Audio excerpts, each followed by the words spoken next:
16 जुलाई 2022 को प्रधानमंत्री मोदी ने बुंदेलखंड के अपने एक भाषण में पहली बार रेवड़ी शब्द का इस्तेमाल किया।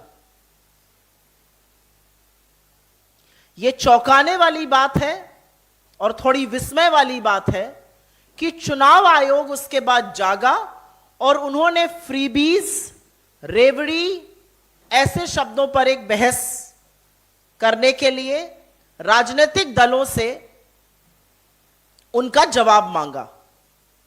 यह चौंकाने वाली बात इसलिए है क्योंकि इस देश के लोकतंत्र के प्रहरी जो संस्थाएं हैं, जो इंस्टीट्यूशंस हैं, वो इंडिपेंडेंटली एक्ट करें, अपने अधिकार क्षेत्र में एक्ट करें, इसमें हमें कोई समस्या नहीं है।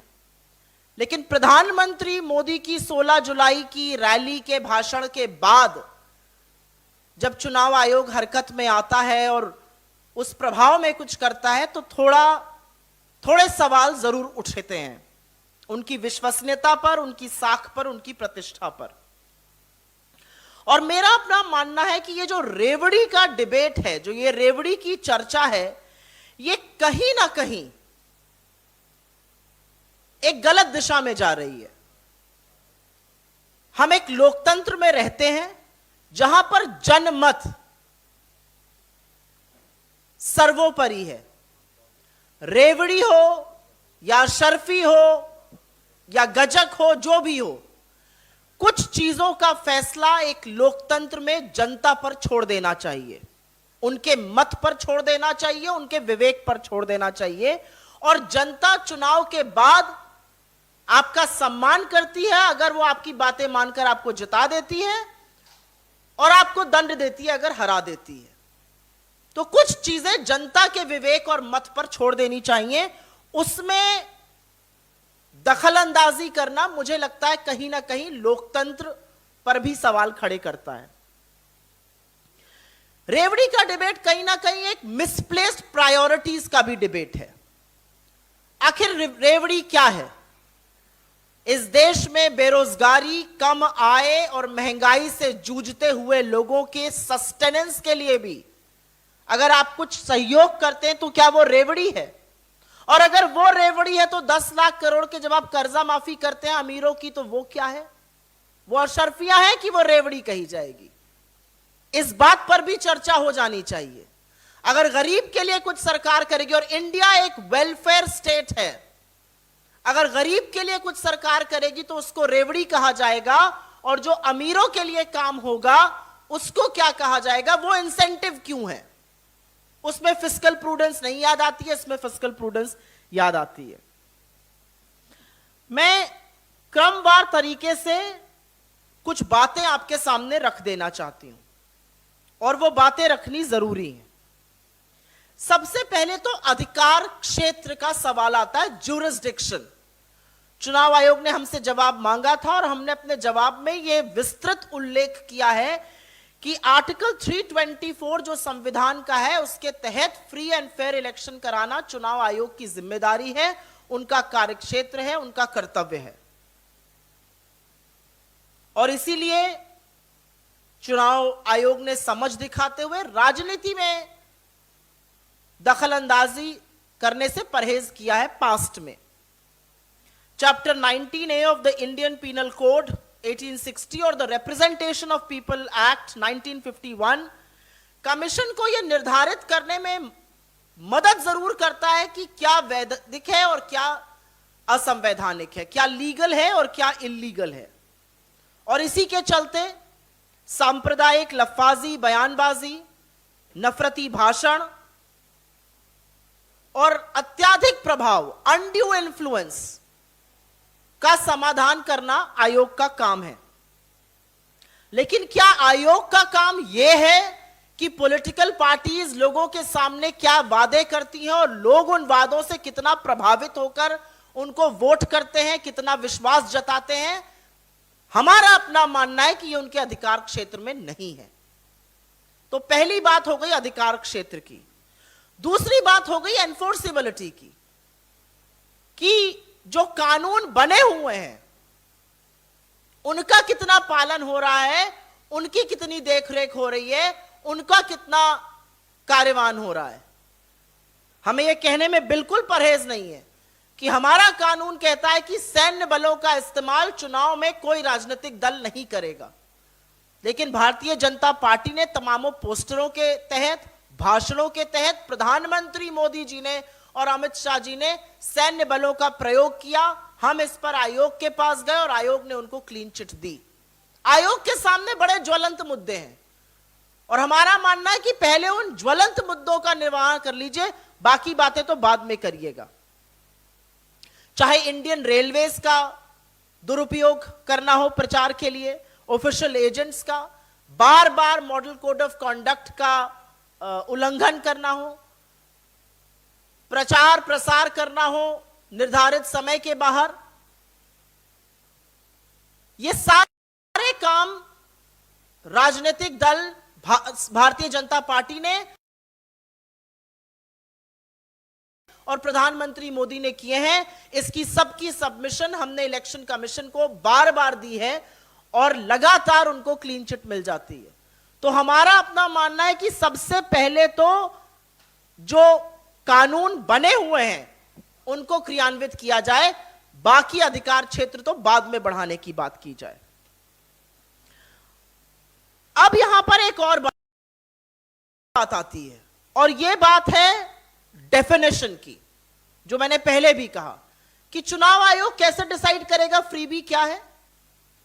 एक गरीब मजदूर को जिसकी आय चली गई है, एक गरीब किसान को जिसको उपज का पैसा नहीं मिलता है, दिहाड़ी करने वाले जो आत्महत्या कर रहे हैं, अगर उनके परिवारों को थोड़ी सी सहायता सरकार देती है, जो इसका मॉरल दायित्व है, नैतिक दायित्व है सरकार का देना, उसको कौन फ्रीबी डिसाइड करेगा। और अगर आपने उसको रेवड़ी या फ्रीबी मान लिया तो यह भी बात होती है कि आप इसको लागू कैसे करिएगा। क्या आप कैंडिडेट को डिस्क्वालीफाई करिएगा, क्या आप पार्टी को बैन करिएगा, क्या आप यह देखिएगा कि कौन से वादे किए गए और कौन से वादे पूरे किए गए। क्या आप हर इलेक्शन रैली में जो बड़े बड़े जुमले छोड़े जाते हैं भारतीय जनता पार्टी और खासतौर से मोदी जी के द्वारा, उन पर कार्रवाई करिएगा। और इसकी एक लंबी फहरिस्त है, उसके बारे में अभी हम बात करते हैं। तो हमारा अपना मानना यह है कि जो समस्याएं है ही नहीं उसका समाधान ढूंढा जा रहा है, लेकिन जो ज्वलंत समस्याएं हैं, जो लोकतंत्र को कमजोर करती हैं, उस पर आयोग चुप है और उसकी समस्याओं के बारे में बात नहीं हो रही है। और अब मैं आपको क्रमवार तरीके से बता देती हूं कि रिस्पॉन्सिबल वादे क्या होते हैं और कैसे पूरे किए जाते हैं, और इर्रिस्पॉन्सिबल जुमलेबाजी क्या होती है। कांग्रेस ने अपने घोषणा पत्र में मनरेगा की बात करी, हमने अपना वादा पूरा किया और आज मनरेगा संजीवनी बनके ग्रामीण क्षेत्रों में खड़ा है। हमने अपने घोषणा पत्र में खाद्य सुरक्षा की बात करी, हमने वो अधिनियम बनाया और यह सच है कि उसी के चलते आज लोगों की थाली में भोजन है। हमने अपने घोषणा पत्र में शिक्षा के अधिकार की बात करी, सूचना के अधिकार की बात करी और उसको करके दिखाया। यह रिस्पॉन्सिबल वादा किया, लोगों ने हम पर विश्वास जताया और हमको चुनाव जिताकर अपना विवेक और अपना मत का अधिकार का प्रयोग किया। अब भारतीय जनता पार्टी ने भी बड़े सारे वादे किए, तो जब रेवड़ियों की बात होगी तो ये सारे वादे आएंगे। हर साल 2 करोड़ नौकरी बनने का वादा था, 15 लाख हर अकाउंट में जाने का वादा था, $5 ट्रिलियन की अर्थव्यवस्था बनानी थी, 2022 तक हर किसान की आय दोगुनी होनी थी, 2022 तक पक्के घर होने थे, 24 घंटे बिजली होनी थी, हवाई चप्पल वाले को हवाई जहाज में बिठाया जाना था, वो अलग बात है कि उस पर भी जीएसटी लग गया, महंगाई कम होनी थी, लेकिन ये सब बड़े बड़े जुमले निकले। तो ये रेवड़ियां थी। इन रेवड़ियों का क्या होगा, इसके बारे में जवाब भारतीय जनता पार्टी देगी या चुनाव आयोग देगा, लेकिन यह भी एक ज्वलंत सवाल है अपने आप में। और जैसा कि हमने पहले कहा कि रेवड़ी एक तरफ और अशर्फियां एक तरफ, 10 लाख करोड़ से ज्यादा बट्टे खाते में डाल दिए गए इस देश में बड़े बड़े उद्योगपतियों के लोन। वो क्या था? वो रेवड़ी थी, वो अशर्फी थी, वो खुद ब खुद सोने की थाली थी, वो क्या था? इसके बारे में भी सवाल होगा आज, इसके बारे में भी चर्चा होगी। कॉर्पोरेट टैक्स कट करना क्या था? आप स्टार्टअप को इंसेंटिव देते हैं, आप इंडस्ट्री लगाने पर टैक्स इंसेंटिव देते हैं, फ्री बिजली की बात करते हैं, करनी चाहिए। लेकिन अगर एक तबके के लिए ये इंसेंटिव है तो दूसरे तबके के लिए जो सस्टेनेंस है उसको कैसे नकारा जा सकता है? वो कैसे फ्री भी बन गया? और यह भी सच है कि चुनाव है तो दूध के दाम सारे देश में बढ़ेंगे, गुजरात में नहीं बढ़ेंगे।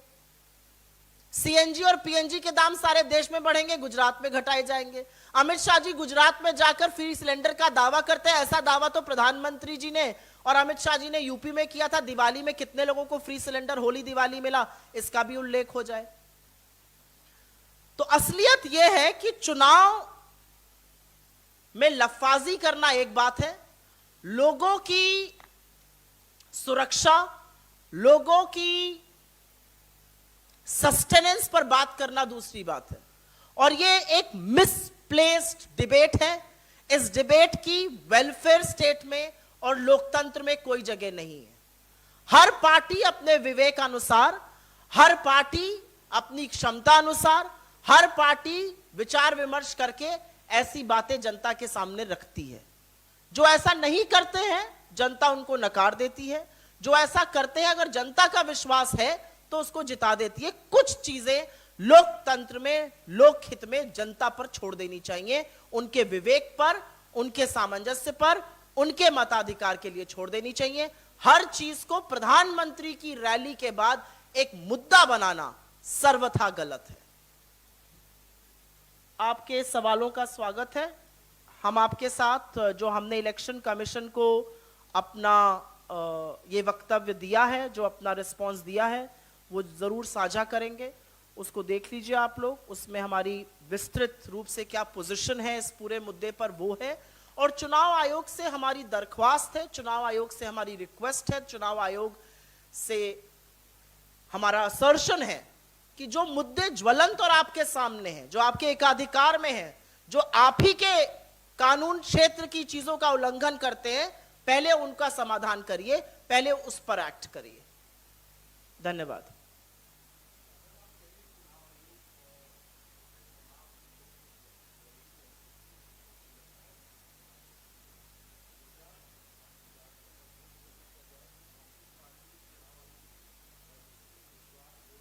नो, बिल्कुल भी नहीं। हमारा अपना मानना यह है क्योंकि चुनाव आयोग ने इस पर राजनीतिक दलों से जवाब मांगा, हमने अपने जवाब में साफ तौर से यह निहित किया है कि यह आपके कार्यक्षेत्र में नहीं है। और हमने चुनाव आयोग के सामने अपनी बात रखते हुए कहा है कि यह सारी चीजें लोकतंत्र में जनता पर छोड़ देनी चाहिए। हमने चुनाव आयोग को सिर्फ यह याद दिलाया है कि बहुत सारी ऐसी बातें, चाहे वो सांप्रदायिक बयानबाजी हो, चाहे वो नफरती भाषण हो, चाहे वो चुनाव आयोग की अपनी गाइडलाइंस का उल्लंघन हो, वो लगातार कुछ राजनीतिक दलों ने और खास तौर पर पदों पर बैठे हुए लोग, चाहे वो मोदी जी हो और अमित शाह जी हो, उन्होंने किया है और इस पर भी एक्शन होना चाहिए। मुझे ऐसा लगता है कि लोकतंत्र के प्रहरी होने के नाते चुनाव आयोग को इस पर सख्त और कड़ी कार्रवाई करना जरूरी है।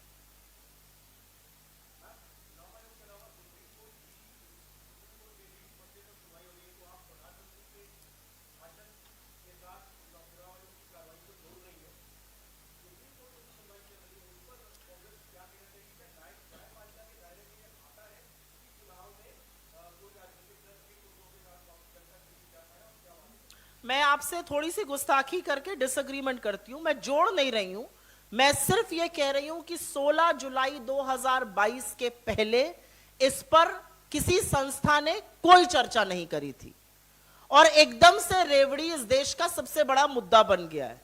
यह कैसे संभव है? क्या गरीब की सहायता करना एक वेलफेयर स्टेट में जो हमारा डायरेक्टिव प्रिंसिपल्स है उसके अंतर्गत गलत है? आज सवाल यह है।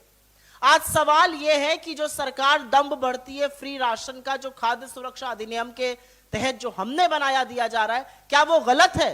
और अगर वो गलत है तो वो बार बार क्यों बढ़ाई जा रही है उसकी अवधि? क्या चुनाव को ध्यान में रख के बढ़ाई जा रही है या गरीब की सहायता के लिए बढ़ाई जा रही है? आज सवाल यह है। हम बिल्कुल सवाल नहीं उठा रहे, लेकिन हां, हम ये जरूर कह रहे हैं कि ये सारा डिबेट, ये सारा मुद्दा, ये सारी बहस प्रधानमंत्री की बुंदेलखंड की रैली के बाद शुरू हुई थी, और ये अपने आप में बहुत सारे सवाल जरूर खड़े करता है। जी।